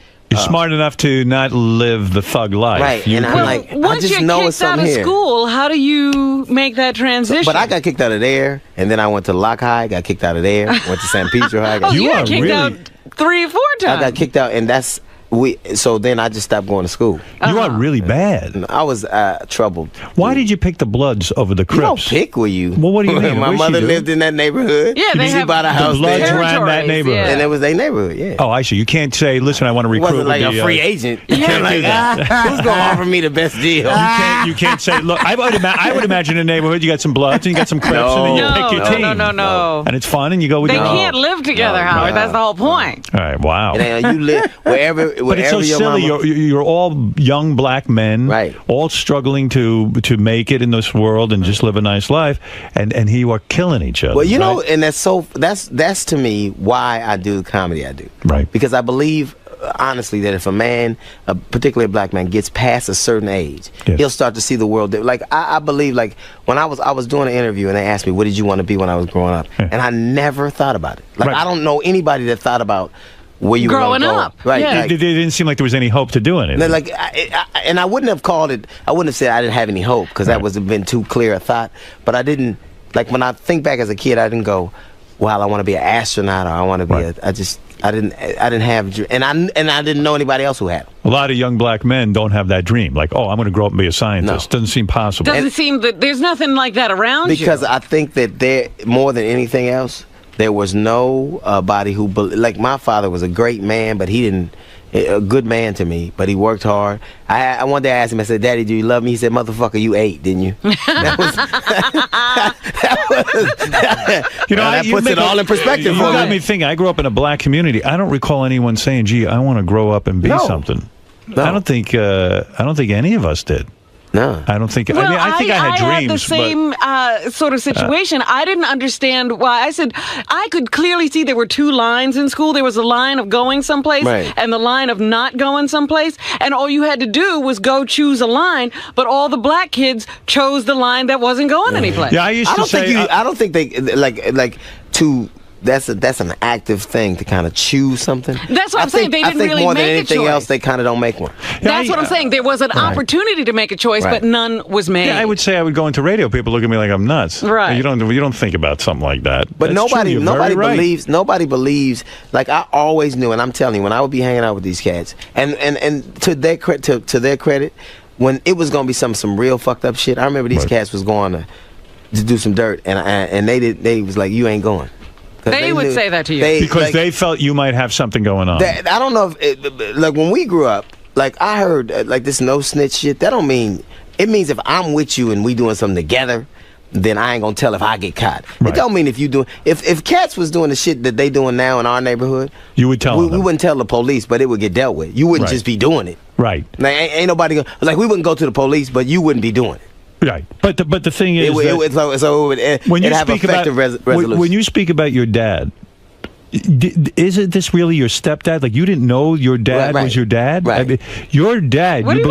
You believed your dad was your biological dad. Right. And then suddenly you were at a family function. You were about what, 12 years old, and some uncle blurted out, "That's your stepdad." That's actually a joke, but that actually happened. But when that happened that day, my uncle broke out the ain't your real father, and they explained it away and fucked it, that ain't real. But then later on, I found out that was true. So, who is it? So when you talk about your father, you talking about your stepfather? Well, see, his name is Hughley, and he's to me my father. Right. But the world would categorize him as my stepfather. Like I would never say he was. So what about your real father? Where the hell is he? I don't know. I mean, your biological father. Don't know. But my Isn't wife. that amazing that you could have a good marriage, knowing, being all fucked up in the head that my But you know what? You spend your whole life, and I think a lot of black men do spend their whole life trying to guess what they're supposed to be. Like I grew up with my mother. She hated my real father. Like you have to eat like him, you have to walk like him. Hated him. Right. And so, and I guessed my whole life. I was trying to guess what I wasn't supposed to be to not make people mad. Like people say, "You look like you." I would be eating. She go, "You eat just like him, or you sound just like him." Really? Oh, that's horrible. It was a horrible kind of way to deal kind of with you. exist. But when I grew up, my wife, right before I used to be just angry all the time, and she said, "I got to find your father." See what the so she took it upon herself to find my real father, and we flew him in, and I met him. And so he was I wanted two things from him. I wanted to know what his, like, if anybody in this family had any genetic disorders that I was going to have to deal with. Right. That's really it. That's all I wanted. That's all you wanted to know. Yep. But what kind of guy was he? I mean, did you look at him and go, I don't know now what kind I know of what man my he was. mother But did you was say to talking him? about? Did you say to him, how do you live your whole life and not want to know your son? No. You never said that. No. Would you Did like you to have have said that? other siblings that you didn't know about? No. I don't. I'm sure. Yeah. And you didn't want to know? No. And you gave him sort of the cold shoulder. You said, No, I listen, didn't give tell him- me no. if you got any genetic problems, get the fuck out No, of my well, house. we flew Here's him the in, boot. and then I came home. I was working on the Hughley's at the time, and I was getting ready to do my third HBO special. And then my wife, we flew him in, and I came home from work, and he's at the fucking pool with my daughters and stuff on his lap, and my wife is just serving him, just happy that she found something. No wonder you're angry. And I came in, I said, hey, my man. You got to get the fuck out of here. and he had to go. And my brother, right now, he came to a show one time I was doing in Memphis. And I told him, I said, if I ever see you again, I'm going to treat you like a man that I don't know. Right. So don't ever come around me again. And I perfectly then put him understand out. that. If you ain't there now. Absolutely. No. Now that you're a star, you're going to be hanging around. No. And, If I was a crackhead, would you want to talk to me? Well, in all fairness, your wife did bring him in and stuff, but the fact of the matter is... He should have known better than to just make himself at So home. do you think most of your anger, not only was your mother sitting and wondering if you were acting like him and this and that, but most of your anger is because this man abandoned you? I never really put. Now it's the turn of Dr. No, I think I'm angry about a lot of. I think I'm angry about, and the thing that is so amazing to me is that what I was angry about now, I'm not angry about then. What I'm angry about now is that I have a tremendous sense of guilt. DL knows. I have a tremendous sense of guilt. Sense of guilt about what? No, I really do. I think that a lot of when you see a lot of black performers, you'll see that they have, I think, what's called survivor's guilt, where they believe why did it happen to them and not somebody else? Because there was so many people that were so much more talented than me and so much brighter and so much. Why did I get it and they didn't? So you feel bad about it. Is that true, though? You really think there was a lot of people more talented than you? Oh, yeah. What are you talking about? In your neighborhood? Or when you're really? Yeah, I do. You Like feel funnier guilty than over you. being successful. It's almost a loser's mentality. Yeah. It's like almost there's something sucking you back into being a loser so that you can go back on the street and join in with everyone. But don't you think that's you being a little modest? I mean, were they, Nah. you really think they were more talented and funnier? Even now, we were doing Def Jam. It was cats that I had known 15 years ago. Right. I'm the host. I come in as a young comic. And I think the only difference between me and them was that I know my limitations. Like, I never believed I was talented or smart or anything. So you worked like that. harder. So I just worked harder.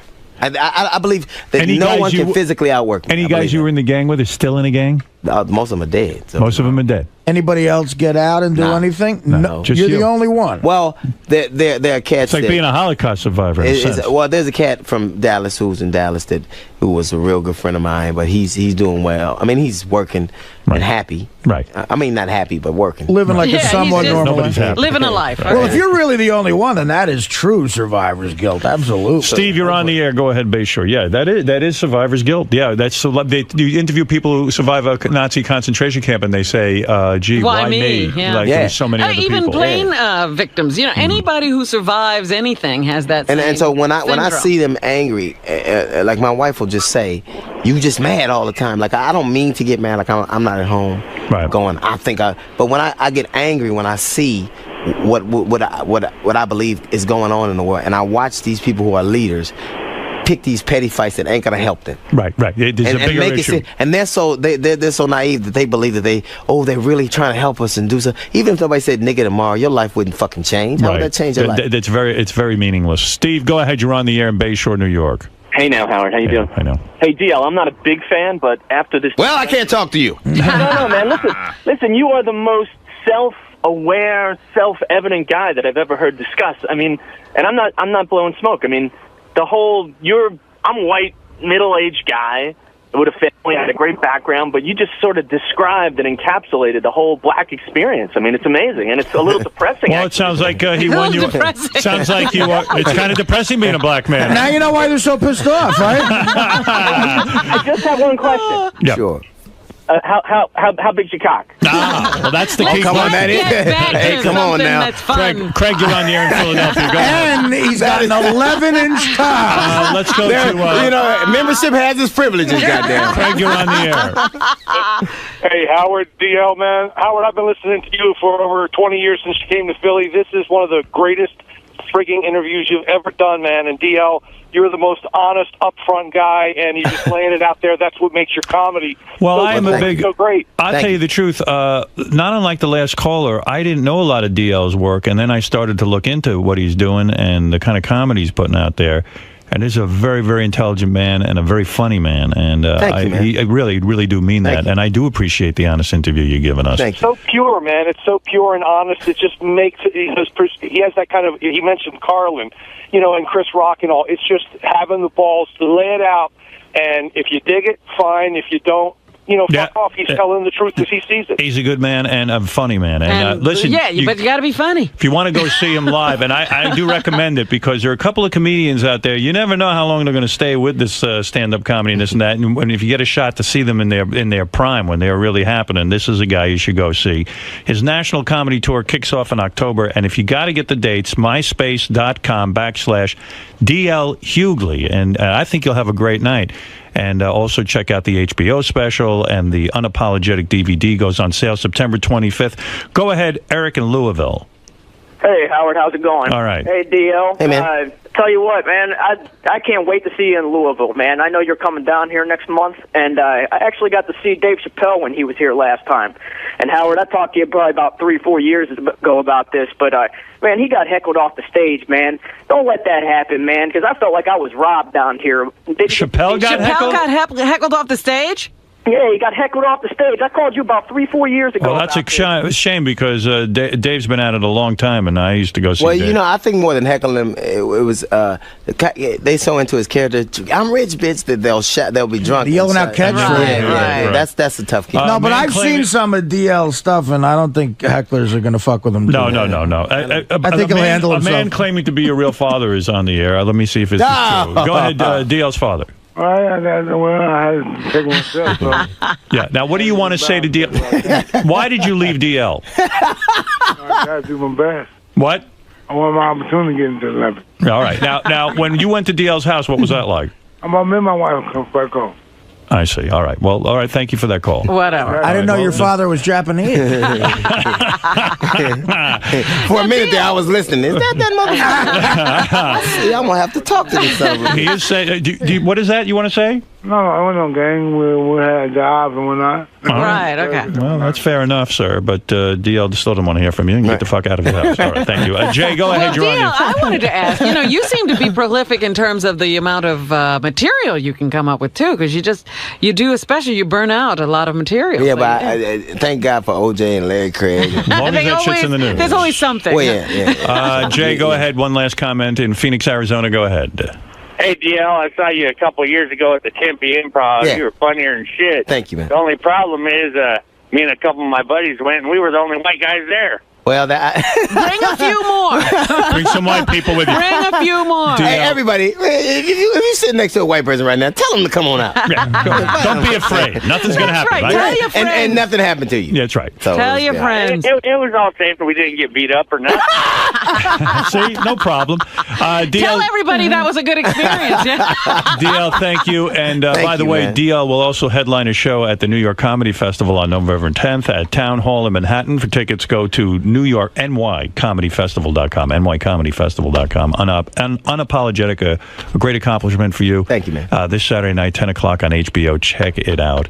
And DL, great seeing you. Thank you, man. Good seeing you, too. Yeah, and we'll be back again anytime. Thank you, man. All right, we'll be back right after these words. DL, that was really good, man. Thank you, man. You guys did a pretty thorough interview. Yeah, I'm like, wait a minute, I was just here to sell a DVD. And all of a sudden you've talked about my whole life. A whole spectrum of topics and everything. What's like up, that. G? How you doing, man? Excellent. Some comedians go in there, DL, and they're not sure whether they should tell a joke or how to really rap with Howard. How did you get so comfortable so quickly? Well, I think I'm just telling the truth. I don't know if I was comfortable, but you just tell the truth. It just came across as though you and Howard had been, longtime friends or something like that. Well, you know what? I think that when he's an honest cat, I try to be an honest cat, so we see it kind of works out from there. Similar-minded people just being able to relate and stuff like that. I think. All right, man. Well, thanks for coming by. Thanks for having me, man. Appreciate that. Good luck with your DVD, man. Thank you very much. See my buddy Howard Stern. We're here to talk about everything, and maybe about my new CD, Classic Songs My Way. We'll just see how the language flows, whether it's a benefit or not. But it's good to be here again. Excellent. Last time you guys got along very well, so it should be another good appearance today. Who knows? You have no expectations in life, but the vibe between us has always been very good. We'll see how it goes. All right, we'll see you inside, Mr. Anka. Thank you. Paul Anka is a guy. Do you know this guy's had 38 top or number one songs on the charts? 38, which is it? Top 10 hits or number one Paul songs? Anka had 38. Hi there. 38 top 40 songs. All right. Hey, Paul, what was it like in the old days? You know, back when when the Copa was really happening. And Henry Hill would be up front. And Henry Hill would be up front. All these mob guys. Well, you know. Friday night you had all the girlfriends, right? With the same guys, and then you see the same guys with the wives on Saturday night, and they look so miserable. And if you fucked up, and said, "Oh, hey, great, I saw you here last night," you fucked up. You fucked up. You're dead. No, I'll never forget one night I was in there. Right, I was a kid, and I go in. And I'm watching Sammy Davis Jr., who was a buddy and, I admired. So Sammy's up there singing, and they got the spot on him, and he goes, sometimes I feel like a motherless child. And 3 tables over, they had round tables. There were 2 cats there. One guy goes, and you look like one. Now the lights go out. You heard... The guys took him out. There was another table and a couple sitting there within 1 minute. Wow. That fast. Wow. So you don't heckle. What? You don't heckle. You don't mess with the show. You don't heckle. You schmeckle. You're out of there. Do you miss those days? Do I miss them? No, they were like an education for me. But I'm a guy thinking today and tomorrow. I only miss them in terms of the kind of world that it was. Is life better for you now? Is life better for you now? Oh, absolutely. You're an accomplished man. You've done it all in the music business. Blah blah blah blah blah. I like the fact that it was a different kind of place to learn in, and you could fail and find out what you were about. Today, there's no place like that. No place you can fail anymore. Hey, I heard I feel for these young kids. I hear. Yeah, it's hard to make it in the music business. You got to go on American Idol now, right? That's right. It's tough. You watch that show? Yeah, I've been on it a couple of times. I just did Canadian Idol. I mean, it's great. You see an eclectic array of music now and then, and it's okay. You wrote 38 top 40 songs? Uh-huh. Is that right? Uh-huh. It's an unbelievable accomplishment, huh? Thank you. I mean, really is. Yeah, well, 50 50 years, you gotta. If you're around 50 years, ultimately the odds are with you that you'll do that. There's a lot of dudes who have been around 50 years. Yeah, who else can say that? I don't know. It's not easy. Yeah, but it was, it's gone by so quickly. The last time I was with you, I got a lot of calls about doing a book. Yeah. And I'm doing a book for St. Martin's. Oh, you are? Yeah, I'm writing it. You're right going to now. write everything down there? You're going to write about when Johnny got pushed down the steps? Oh, that's in for sure. Last time Paul was on, it was unbelievable. He told us, first of all, he told us he saw Frank Sinatra naked, and then he had a big dick. Wow. Yeah. Well, that's not a lie. I know. Yeah, but that's a good I story. just don't remember that. Next to Somehow Milton those Berle. things don't stay with me. No kidding. How? Yeah, Milton Berle. Well, compared to Milton Berle, what was he like? I mean, he was like half of Milton, or what? Milton Berle was about 4 inches longer, and Guy Marks. Those were the 2 guys. Wow. Did you really see Milton Berle's penis? Yeah, oh yeah. How do you see that? Well, you're in the steam room. There's nowhere else to hang. After the shows, you all went into the steam room. And you had Sinatra, Dean Martin, Sammy. We all had our own robes. You'd eat in there after the show. You were there till 5 in the morning. Jay Sebring would come in, give us all haircuts. That was the hang. Why did everyone hang in the steam room, though? That was it, because that's where the fun was. Were there But chicks you're all in there? naked? Oh, yeah. They were together? Of course. Yeah. And there were chicks in there? Yeah, they would come in now and then. Would you be embarrassed for the other guys to see your penis if it wasn't as big as Frank's or? And Sammy was like, nothing I don't know. to speak Well, I of? wasn't embarrassed. You got a nice sized penis. I hung in there. Excuse the expression. Were there guys in there? Were there famous guys who'd walk in and hang with you guys in the steam room, and afterwards you guys go, "Hey, that guy's a needle dick." Were there guys like that? Yeah, there were a couple of pathetics. Who were the pathetics? Those I don't remember. But guys will look. I mean, you do make a comment, right? Yeah, here well, I and there. remember the 3 I told you. Frank was hung. Frank was a big guy. Yeah. That's unbelievable. But Sammy Davis Jr., he had nothing to impress you? No, Sammy was all right. I mean, I don't know the detail. These aren't the kind of things I reminisce about. Sammy held his own. Until I come on this show. Well, he held it now and then. It depended. Sammy was hung for a Jewish guy, right? No. So you guys would hang out in the steam room, and there were broads in the steam room, Yeah, right? Frank would have girls come in every now and then. Yeah. Good Lord. Now, were acts being performed? Was this like a wild sex scene in there? There were little rooms and massage rooms and what really? have you. And then, listen, I wasn't there all the time, obviously. mhm. But, it was notorious because it was So let me get it straight, though. You're sitting in the steam room. Yeah. Then the broads come in. You guys are all sitting around. You're talking showbiz and bullshitting. All of a sudden, a couple girls come in. Right. They're nude, too, in the steam room. You guys are nude. The girls are nude. And then you guys get hard-ons, though, but you don't want to get a hard-on in front of Frank. Well, I never got in any of that scene with Sinatra and those guys. You know, they would come in and they'd disappear. I mean, you got to remember, there's a lot of other rooms or what have you. Right. So that was never my thing. That were the gangbangs going on with Frank. No, not gangbangs. Were there gangbangs with Frank? Not that I know of. Okay. Listen, you did what Frank told you. You know, Frank was the guy. If he said, "Let's go to dinner," you brought your passport. You never knew what was going on with him. Yeah. Was that nervous? Did that kind of just make you feel? I mean, you're a man who's accomplished a lot in your life. I mean, why is everyone bowing to Frank? Yeah, why is it Frank? Well, no, you have to remember. Yeah. I was much younger. Yeah. I was much younger. Okay, Yeah. now you have to remember that rock music, pop music was in its infancy stage back then. Right. Okay, right. So all you had to emulate and look at were these guys. Whether it was Darren and I, we'd look up to these guys called the Rat Pack. There was nothing else that existed. Vegas, they were the scene. That was the thing. Right. So when you got around them, I mean, you felt that aura. He was the guy because the way that this guy sang and what he represented was intimidating. I mean, you have to think that he was the only guy that got up and stood in front of a swing orchestra. Everyone else came second. He knew how to do it. But he abused his power. I mean, sometimes he would be downright nasty to you dudes. Well, a lot of people do. He was never like that with me. No, he did it to Sammy. He did to other people. But he was a man's man, and if he liked you and he was your friend. But why did Sammy put up with the bullshit? I mean, Sammy was an accomplished guy. You know, it's Sammy. He protected Sammy. Let me tell you something. He stood by everything that Sammy fought for, and this guy came in. But how could he be cruel to Sammy? Sammy, what, black jokes and stuff? When Frank started drinking, and if you didn't go his way on certain things, he became mean. You know, that was. But it's weird. He always stood up for civil rights and all that stuff. But was he calling Sammy the N-word and all that kind of stuff? No. I mean, Sammy's name on the robe was what the hell was Sammy's? I was the kid. The day Smokey the Bear.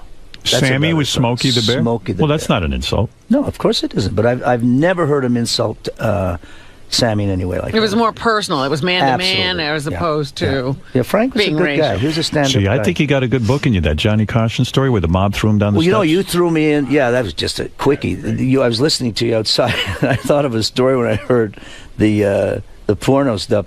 I was working the Fountain Blue, and the guys were involved in a way, but they had a guy, you may remember this. Remember Ben Novak? Does that name ring a bell? No. Benny Novak was a guy that ran the Fountain Blue when Miami was the thing, okay? Right. But he'd always come around and be a pain in the ass when he wanted to get involved because, you know, the girls were coming around and screaming. He wanted to hang with us, but he was kind of like a nebbish kind of guy. Right. But he was the boss of the hotel. So you let him hang with you? No, but we didn't want him to hang. So he always wanted in on the action. But ultimately, what would happen when you'd play there for about $25,000 a week, he'd charge you $50,000 for food. So we all got real pissed off at this guy. Right. So finally one day I said, you know, we got to do something to him because I believe that humor is the final refuge of sanity. That's right. So I got this porno tape on an old tape machine and I put it in a bedroom. And I had a couple of guys who were shills. I said, Ben, come on up. We've got some great action. I know you want to get into this. He said, yeah, I'm coming right up. You know.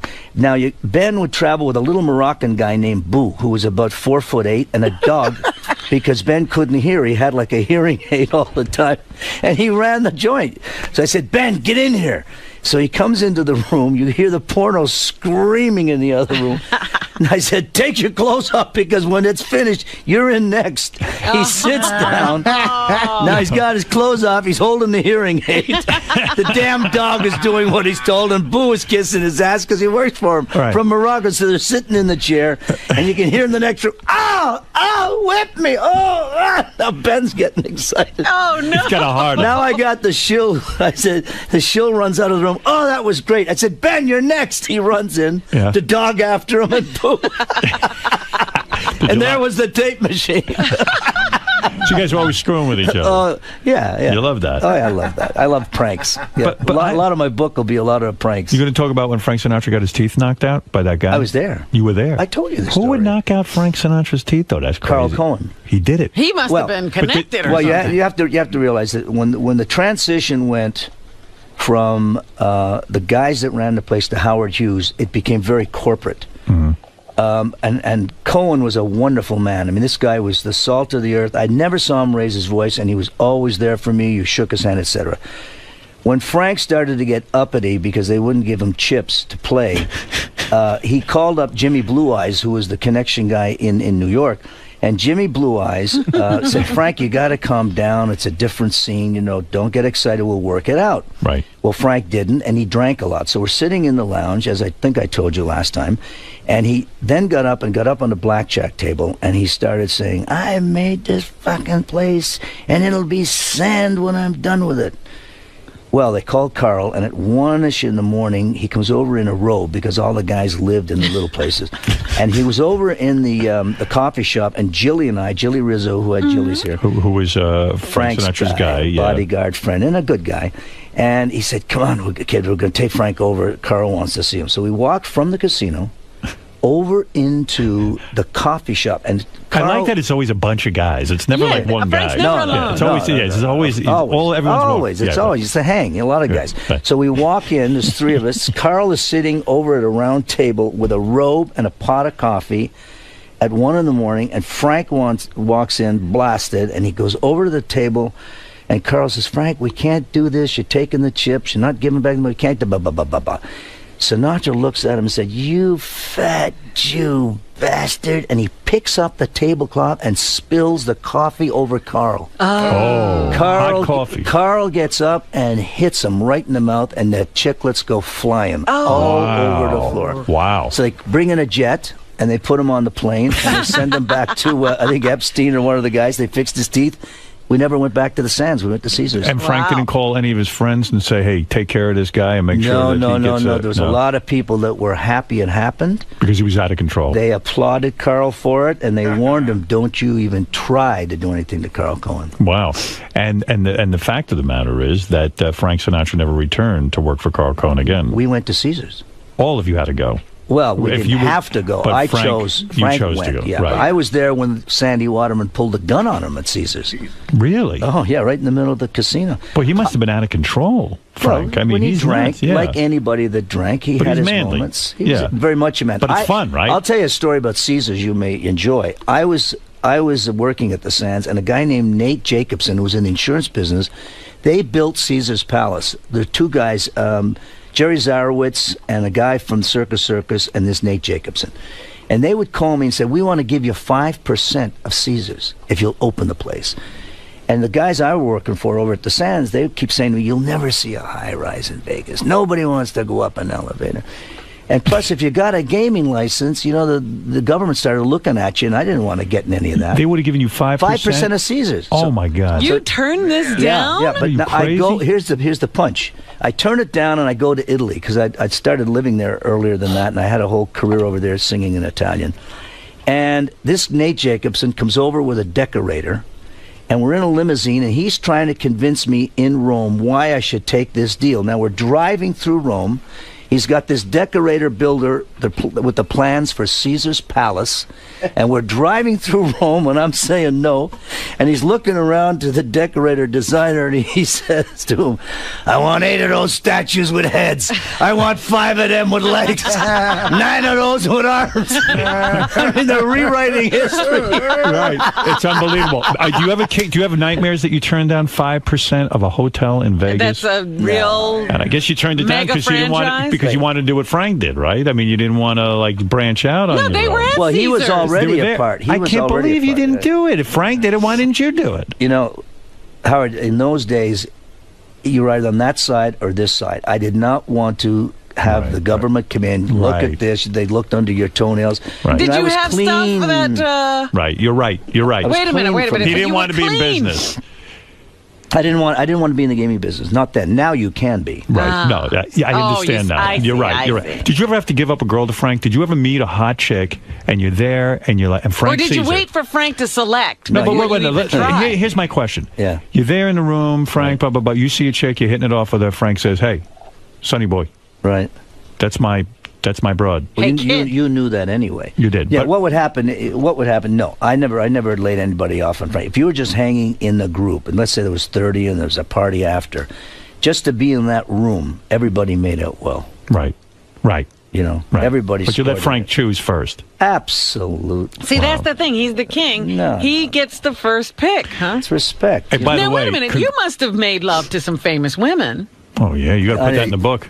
Well, those that I can, you know. What do you got? Who you got? Who you coming clean on? I'm not a talker. Come on. Okay, come on. No. Who's the best one you ever got? I'm a gentleman. Which one? What's the best you ever had? I'm waiting for the book. Who's the most? Just give me. Who's the most famous you ever had? The most. Marilyn Monroe? No. Never banged her? No. Linda Ronstadt? Didn't want Linda Ronstadt. You go from Maryland to Linda Ronstadt? Zazu Pitts. Did you have Zazu Pitts? Who'd you have? Come on. In the book. Give me a name. In the book. Give me one Come goddamn on. name. Tell us. Make some news here. Dated. I Somebody. ain't doing it. Whoopi Goldberg. Oh, Whoopi, stop. I'm Mr. seeing Anchor. Whoopi on Thursday. Are you doing The View? I'm doing The View, and I'm doing Whoopi on Thursday. Her radio show you're going to do? Yeah. Yeah. You're going to sit and talk to her, and hopefully she'll have something You're to say. going to tell her the names and not us? No, I would. You guys first all the time. You ever do a black chick? What? You ever do a black chick? I ain't talking. What are you talking about? It's What all do in you the mean? book. I am saving it all for the Don't book. be like that. I can't believe you're All stonewalling in us. the book. This is bullshit. The answer is yes. It is in yes. the book. All right, I want to read that. In the book. Lola Valana. So, I know Lola. She was Sammy's girl. Yeah. first of all, you Sammy did her? Yeah. Oh yeah. So you couldn't go there. Like if Sammy's doing her, you can't. That do was it. Sammy's girl. Was there a hierarchy? Like you didn't mess with the top guys, girls? Like Sammy, Dean? Well, it's a rule of life anyway. Yeah, you but don't I do mean, that to your friends. You don't do that to what's your the matter friends. with you, Rob? I'm sorry, I don't know the code of men. Yeah, well, you know what? You better learn it. You've been hanging around with enough men. Get with it, dame. Damey. Hey, so wait a second. Congratulations are in order. Now, the last time I saw you, you were divorced. Right. With I'm divorced a while. No. With no prenup. And you got wiped out pretty good. I figured out that you just from get wiped this out. man wrote that. Well, this man wrote the Tonight Show theme, and we figured out it made about $1.6 million for him, just the Tonight Show theme alone. And we were trying to figure out how much the wife got. That's $1.6 million. How often? That's like a yearly income from the Tonight Show theme or something. No. That's well, I 1. split it with Johnny. You got to remember this. That's a bullshit fucking thing. I still am angry. Yeah, about I remember. I heard you. Well, you got to understand. First of all, when you're a kid. And you got another guy like Skitch Henderson who wants you off the show, and you're a writer. You know, I'd rather have a piece of something than nothing. No, I understand. He didn't muscle me for it. Johnny should have done the right thing. Okay, in the beginning, whatever. Yeah. But later on, come on. Even in his will, he should have said, this song is Paul Anka's But song. he had to make more than $1.6 million just from the because it was used every night. Paul Anka wrote the Tonight Show theme. He gave Johnny half the writing credit. Johnny was making enough money. He didn't need half the writing credit. It was wrong, and I still and say he it to didn't write this a day. line. That's it. So what that when goes you on in our business. That's okay. I like sharing it. Hey, you know, money's like manure. You got to spread it around. Hey, Bill, you're on the air with the great Paul Anka. So how many of the 38 songs did the wife get? There's 3 songs left. But wait, but what I was going to say is, Bill, before I let you go. Yeah. So I hear you got married again. No, I'm not married. You're not? No. But you had a baby? I have a baby boy. Is that what happened? That's what